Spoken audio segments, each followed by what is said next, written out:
வச்சுருக்காங்க. எங்கள் அம்மா வந்து கிழங்கு வடை குச்சி கிழங்கு வடைக்கு குச்சி கிழங்கு சீவினுங்கிறாங்க காய் சீவுறதுல.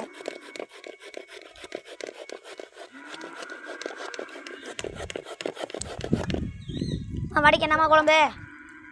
வடைக்கு என்ன குழம்பு வச்சுருவாங்களா அறிவாளியா? ஏதா சோறுக்கு சைடிஷ் தான் நினைக்கிறேன். தக்காளி ரசம் வை. எங்க வீட்ல என்ன ரசம் வைக்கிறது? தக்காளி ரசம்.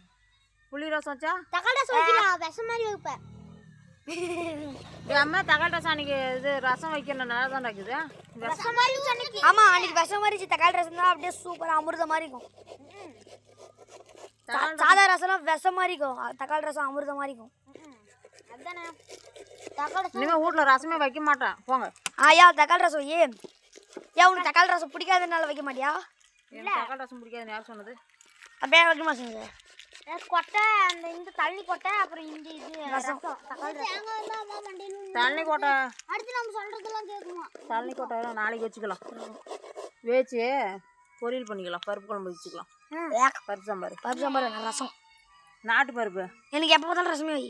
ஆமாடா டெய்லி ரசம் தானே செத்து போயிடணும் மனுஷன். போ எப்போ ஒரு நாள் கறி இல்லைன்னா பருப்பு குழம்பு மீதெல்லாம் ரசம். கறிக்கு எங்கன்னா பெரிய கூட பார்த்து கொள்ளடிக்கு போகலாமா?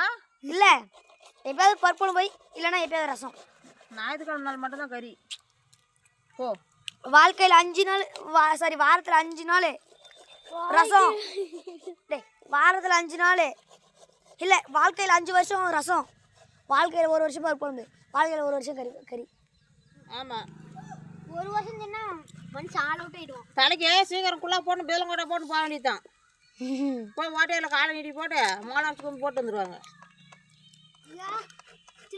சரி ஃப்ரெண்ட்ஸ், வடை சொல்லும் போது பார்க்கலாம்.